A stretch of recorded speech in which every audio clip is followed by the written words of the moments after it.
Hello, darlings. This is the 10 o'clock news from the EV Café, brought to you this week by My Energy, home and depot charging from the UK for the world. Now, today I'm joined by planes, trains, and automobiles, as we have Paul in an airport, Sarah on a train, and me back in the UK. So, hello, Paul. How are you? I'm very well, thank you. Very well indeed. Ready and raring to go on my little trip. Where are you going? Heading to Canada. We'll be seeing another one of our sponsors while I'm there, Geotab. So that's going to be fantastic. Excellent. And Sarah, how about you? Had a nice, easy morning this morning? Oh, always. I only missed 3 trains and I'm on my way to London now, finally.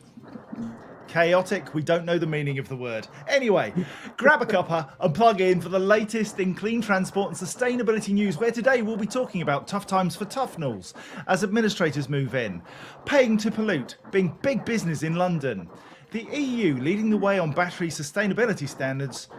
New Niobolt EV can charge in just 6 minutes for 250 kilometres of range, or 156 miles in old money.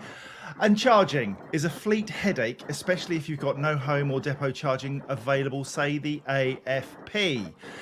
And a quick plug for the EV Cafe webinar on Wednesday, 21st of June, with special guests Andy Eastlake of the Zemo Partnership and Tor Harachorj of Spiri, who are most excitingly coming along to witness a punch-up between Paul and Sam, who are going to go head-to-head on our subject this month, which is charging. Who really pays? Paul, are you in for the fight? Oh, yes, absolutely. It's a sort of a play fight, as we always do on the EV Cafe, but there are some serious differences in opinion that we need to consider and try and surface the right information. And we're going to decide whose information is right. And I've got a sneaky suspicion that Train Lady may have some views on this, especially on roaming. Yeah, roaming and pricing, that's what I'll be covering off. I'm really looking forward to it. Always good to learn from our guests. So, 12 noon, Wednesday, 21st of June. 12 noon, 21st of June. It rhymes. I'm Shakespeare. Register at theevcafe.org/register. That's evcafe.org/register to come along and see Paul put on his boxing gloves and his very whitest vest. Now then, a tough story to start the programme. Tuffnells Parcel Express, which provided delivery services to more than 4,000 businesses across the UK, has gone into administration after failing to secure new funding. Administrators at Interpath Advisory said the firm's transport hubs and depots have been closed. Meanwhile, the majority of Tuffnells' 2,200 employees working across its 33 UK depots will be made redundant, and only 128 staff will be retained. Rick Harrison, joint administrator, said unfortunately the highly competitive nature of the UK parcel delivery market, coupled with its significant inflation across the company's fixed cost base in recent times, has resulted in the company experiencing intense pressure on cash flow.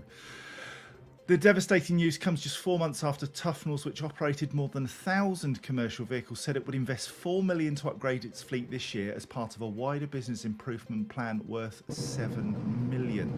During 2022, 137 new Euro 6 standard vehicles were delivered as part of the upgrade plan, with a commitment made for a further 184 this year. It's devastating news for logistics at a time when it feels like it's a bit of a golden age. Paul, are you surprised by this collapse? Do you know what we know about the logistics industry is that the margins are incredibly slim, and if even the smallest bit goes out of rye, you can kind of lose that money that enables you to get to the next stage. The transition is expensive, right? You know, we're having to upgrade our vehicles to Euro 6 vehicles. There's the investment in EV, and they were considering some electric vehicles, I think, this year. So right. It's a tough gig being in logistics, and I think people escape that fact, and we need to consider that as we don't always go for a race to the bottom. Yeah, price is really important. And Sarah, you need to wakey flower, because there's a really interesting story now coming up about policy and strategy in London. Transport for London collected 73.3 million in fines from drivers using London's ultra-low emission zone last year. Drivers who fail to pay the £12.50 charge receive a penalty notice of £180, although this figure is reduced to £90 if paid within a fortnight. The figures obtained through a Freedom of Information request show that the ULEZ generated more than £224 million in 2022, an average of 18.7 million per month, with 151.3 million coming through daily charges. The ULEZ was introduced in April 2019 to cover central London before it expanded to the north and south circular boundaries in October 21. It will be expanded across the whole of the capital from August 29. Earlier this year, TfL estimated that the expansion of London's ULEZ would be worth up to 300 million in its first year. However, it said that the income from the pollution cutting scheme is expected to be negligible by 2027. There's a slight angst that I have here, Sarah, in that London are talking about worth up to 300 million. It's almost seen as a revenue generator, and actually the point is it's clean air for the people of London. It has to be the right thing to do. I struggle with it being an income generator. What do you think? Yeah, they've got to pay for the infrastructure somehow. They want the cameras and the monitoring. But what scares me is I myself have got an electric car, and I still paid to enter the city because I was so afraid that somehow I got it wrong. And it was only £10 versus a risky 90. So I just went, well, I don't know, and just bought it. So I think that a better communication, I get this stuff and it still confused me. So I worry that those millions were generated by people just not really knowing what they're doing, or thinking they're in the right place, or getting away with it. So expanding the zone might improve things, because then it just is a no-go. Talking about people who don't know what they're doing, here's Paul. Yeah, well, because I fell foul of that same challenge, right? I went into London with an electric vehicle in the centre in the congestion zone, and ended up with a huge fine, which I tried to fight, and ended up paying loads more money. It was kind of crazy. I would want to know the stats on how they're reinvesting that money. Yes. It's one thing to be taking the money, and I think it's quite high. 90 quid's a lot of money, right? But if it's 90 quid because you're breaking the rules, and then they're reinvesting the money in decarbonising projects, then okay, it helps people learn, and then they reinvest the money. So let's hope. And let's just take a little moment there. I've had an idea. Let's put in a Freedom of Information request and see if we can get information from TfL about how that money's being invested. I think that's a super point, Paul. I personally will take that on, and I'll feed back to you as we go through the year what their response is. Now then, electric vehicle battery manufacturers will have to report the product's entire carbon footprint, from mining to production to recycling, as early as July next year. The data will then be used to set a maximum CO2 limit for batteries to apply from the end of 2027. The new law passed by the European Parliament, which will only apply to EV battery makers selling to member states, not in the UK. It's unclear whether the UK government will take a similar approach, but history tells me they possibly will. Alex Keynes, Clean Vehicle Manager at Green Transport and Environment, said, "Batteries are already far more sustainable than burning oil in our cars, but they will soon have to be even better. New rules on carbon footprint, recycling and due diligence checks, provided they are properly implemented, will mean batteries sold in Europe will set the standard for the rest of the world." Gotta say, I see this as a real opportunity for Team UK and a gigafactory right on the shores of the EU, part of Europe. Will the government seize the opportunity, Sarah? What do you think? She doesn't think anything. I'm kind of... Oh, I certainly do, which is a slight delay. Welcome to Bath Spa. I do think this is going to be incredibly hard for them. It's so hard even just doing a business's ESG, or the scope 1, 2 and 3, about whose impact it really is. And I've learned that a lot of people just say offset, and that drives me completely round the bend. And what I've also learned is you can't do what I would consider to be meaningful offset. You just have to calculate your number and then work out how to pay for it. And that bothers me. I'd sooner see fines being delivered for or tangible, measurable schemes. Like I proposed that our pay-through offset paid for something like an electric minibus for a school, but that's not allowed. That isn't measurable enough to count towards a definite offset. So until we start to see these things become more visible, I just think it'll be yet another set of invisible numbers that gets manipulated to make sure that things all add up. That worries me. Yeah, tend to agree. How government manipulating? Surely not. Paul, your view? Well, it seems. I mean, I've got to be honest. So all the top companies in the UK and probably around Europe as well have to report on their downstream emissions. So they have to really fully get into the detail of how much the scope 3, that the bit that they procure but they don't create themselves, and that's the challenge, I think. And so I don't think it's an unreasonable measure to put on, and I think it will help clean up perhaps the petroleum side of things, again, with their creation as well. So as long as the same rules apply across all industry sectors, I think that would be fair. I think Paul's absolutely got it. And to build on his point, it's as long as everybody's doing it, even if what we're doing isn't perfect yet, as long as everybody's doing it and we're all on the same benchmark. So I'd be in support, full support. Excellent. Now then. Now I think Sarah's pulled. Anyway, let's say hello to a few people here. We've got Colin Hennessy. Morning, Colin. Steve Hamer. Jamie Fretwell. Sending love, Jamie. Who else? We've got Neil Mumford, Dan Martin, Toby Hiles, Varun Gandhi. Varun, bless your little heart. Michael Barton. Sweltering Bristol. How hot is it for you people? At the moment, we have 19 degrees in Scotland. Bit chilly. Michael Anderson. Who else we got? Craig Salmon. Colin Boyton. All right, geezer. How are you doing? The EV Rally. It's coming soon. So we've got 2 weeks to go till the EV Rally kicks off in Cardiff, and I'm having Welsh lessons. Oh, yes. So I can say, Borada, when we start in Cardiff, and it's very exciting. Lloyd Allen from Bristol, he says it's sweltering in Bristol too. Now, Colin Boyton says, are you ducking out already, Curbs, on your holidays, mate? Gary Comerford, love you, Gary. Tracy O'Reilly, another one from sweltering Bristol. Chris Carpenter from EV Civil Solutions. Do you know what? He digs holes, but with less carbon. He's marvellous. Tony Clayton. Wow, we've got so many people here today. Bless your hearts, all of you. You really do make it worth getting up at 4 o'clock in the morning to write this nonsense. Anyway, a UK-based battery company has developed an electric vehicle capable of being charged in under 6 minutes with existing charging infrastructure. Niobolt has taken a systems-level approach to develop batteries capable of charging in minutes by pioneering new materials, cell designs, efficient software control, and power electronics. Essentially, you can get 256 kilometres of range in 6 minutes. The Niobolt EV weighs about a tonne, which is half what a usual EV weighs, about 2 tonnes, uses a 35 kilowatt hour battery, and is capable of charging up to 250 kilometres in under 6 minutes with existing charging infrastructure without sacrificing battery life. Paul, we've been reducing weights for EVs and for cars generally for the last 10 years.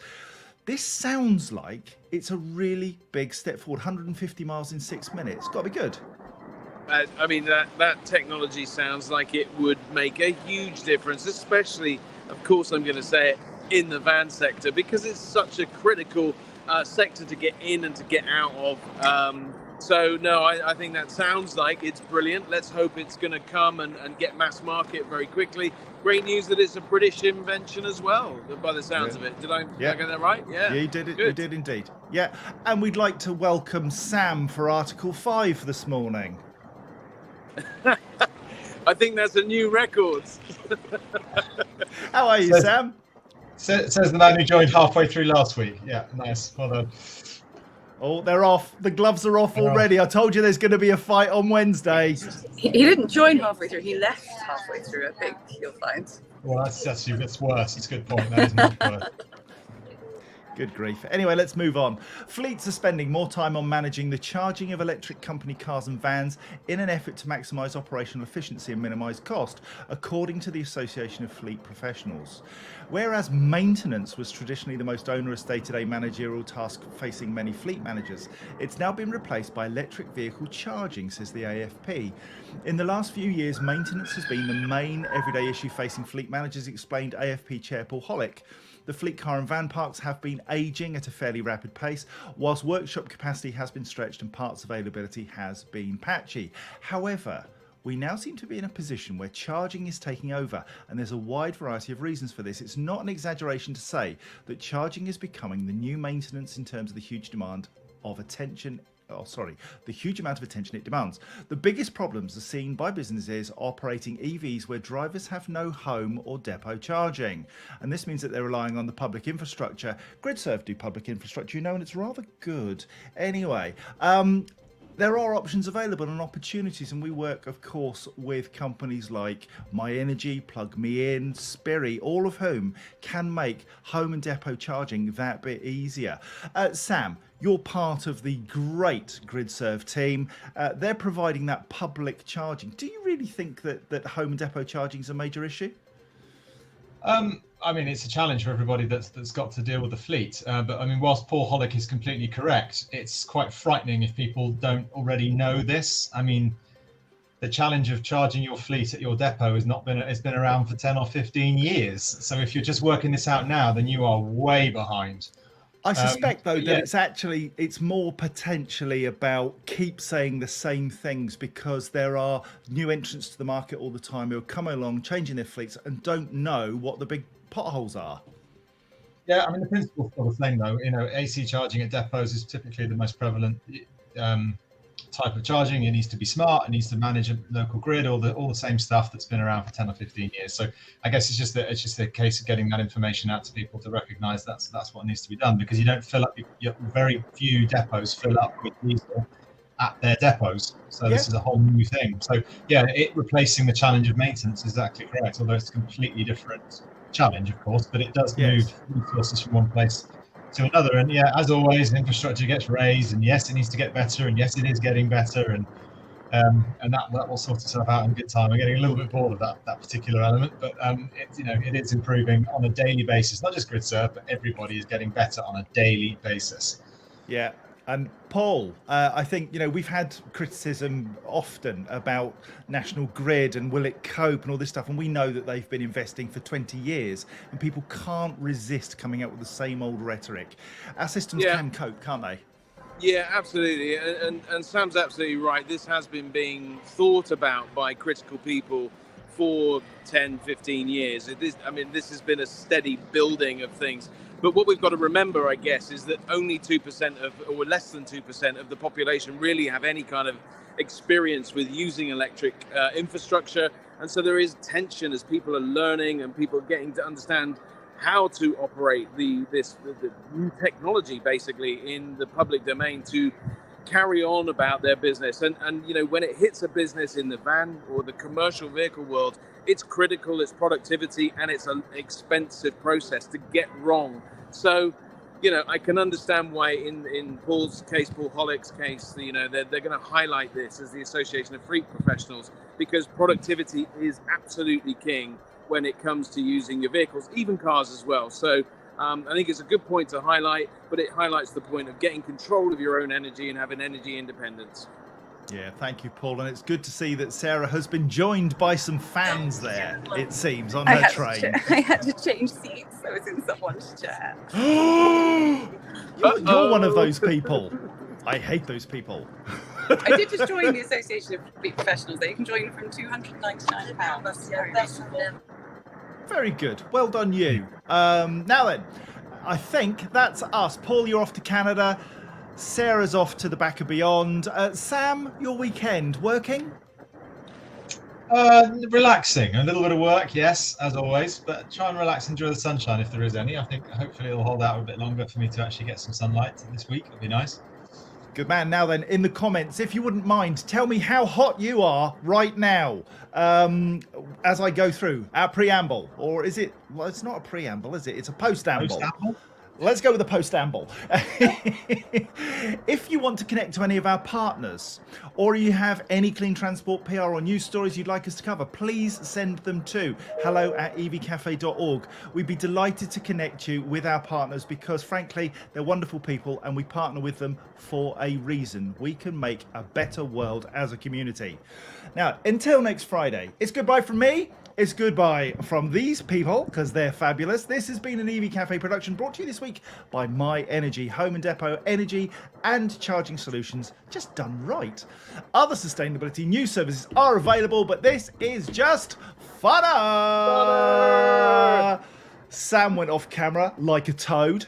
The EV Cafe is truly blessed to be partnered with My Energy, Geotab, EV Civil Solutions, the AA, Churchill Insurance, Plug Me In, Spiri, Hydrock, Interval, Kersha, UK, and McIntyre Hudson. We are the EV Cafe, supporting the transition to clean transport. Enjoy the rest of your day and your weekend, wherever it takes you. We've done funner, but thank you, Sarah. Better late than never. Love you all. Take care. See you next week. Adios and goodbye.